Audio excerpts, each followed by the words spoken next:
Good morning বন্ধুরা, তোমরা কেমন আছো? আশা করি ভালোই আছো। আমরাও ভীষণ ভালো আছি। আর এই যে দেখতে পাচ্ছ, এটি হচ্ছে আমার পিসির ছেলে। ওর নভেম্বরের 17 তারিখে বিয়ে আছে, আর তার জন্যই আজকে আইব্রো ভাত খাওয়ানো হচ্ছে। আর দিনটি হচ্ছে 4 নভেম্বর, সোমবার, মানে ভাইফোঁটার পরের দিন। যেহেতু আমার এটি হচ্ছে আমার ভাই হচ্ছে, আর দেখতে পাচ্ছ ওকে যে পায়েস খাওয়াচ্ছে, যেহেতু আইব্রো ভাত খেতে হয়, আর তাই আমরাও বাড়িতে থাকি না, আর ও তো জব করে, আর সেই কারণেই আমরা এত আগে থেকে আইব্রো ভাতটা খাইয়ে দিচ্ছি। আর এখন তো এমনি সময়ের অভাব, বুঝতেই পারছেন সবার।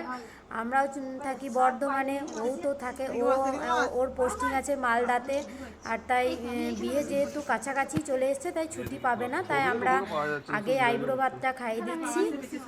আর সেদিনটাই আমরা ঠিক করেছিলাম, আর এই ব্লগটাও আমি ছাড়তে দেরি করেছি।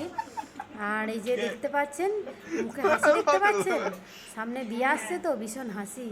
এরপর থেকে তো হাসিটা চলে যাবে না, ওই জন্য ভীষণ হাসিটা এখন কি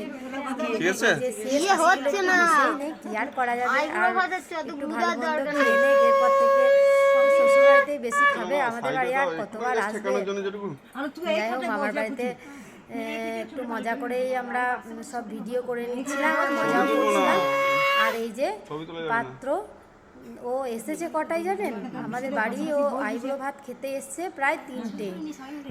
তারপরে আমরা সব রান্না বান্না করে সব রেডি করে রেখে দিয়ে তারপর এসছে। আর এই রান্নাগুলো সব কিন্তু দেখতে পাচ্ছেন বৌদি রান্নাগুলো করেছে। আর মাসি, ওই যে দেখতে পাচ্ছেন, ওটা হচ্ছে আমার মাসি, উনি হেল্প করেছেন। আর আমিও এই যে হাতে হাতে যেগুলো করার করে দিয়েছি, যেহেতু আমার বাচ্চা আছে আর এতগুলো রান্না একা দ্বারা তো সম্ভব নয়। আর আমরা যেহেতু বাড়িতে থাকি না, একটা জিনিসও মানে এক জায়গাতে থাকে না, এখানে ওখানে করে একটু সবাই মিলেই করে নিয়েছিলাম। আর ওই যে দেখতে পাচ্ছেন সাজিয়েছে, বেলুন টেলুন দিয়ে সাজিয়েছে, এগুলো আমার ভাই আর ওই বৌদি যে দেখালাম, ওনারই ছেলে, ওটা ভাইপো হচ্ছে, দুজন মিলে এইগুলো সাজিয়েছে। আর এরপর আমিও একটু আশীর্বাদ করে নিয়েছিলাম। তারপরে তো মুখে হাসি দেখে বুঝতে পাচ্ছেন কি আনন্দ হয়েছে।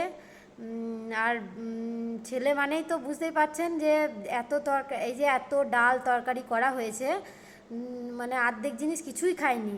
ওই যে মাটন হয়েছে, মাটনটা পেয়েছে, ব্যাস ওতেই কেল্লা ফতে, ওই দিয়েই ভাত খেয়ে নিয়েছে।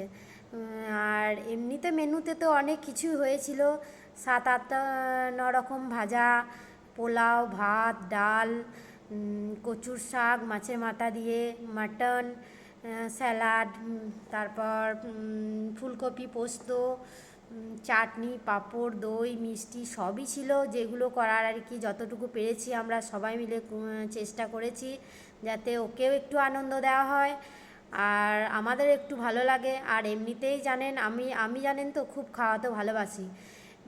এর আগের বছর আমার এক বান্ধবীর স্বাদও আমি দিয়েছিলাম। আবার এই যে এই বছর আমার মা খাওয়ালো, আমরাই সব ব্যবস্থা করেছি, আমার মায়ের আর কে করবে। ঠিক আছে, চলো এখানেই সব। আর এই সব কিছু আয়োজন কিন্তু করেছে আমার বর। ও না থাকলে এতটা আমাদের পক্ষে সম্ভব হতো না। যা বাজার করা, যা করা সবটা করেছে আমার বর। আর সত্যি যে কোনো আমাদের বাড়িতে যাই হয়, ও না থাকলে আমাদের ভীষণই অসুবিধা হয়ে যায়। আর ও এখন এমনই একটা হয়ে গেছে যেন আমার মায়ের ছেলের মতো হয়ে গেছে। বাড়িতে যা দরকার হয় সব কিন্তু ওই ব্যবস্থা করে।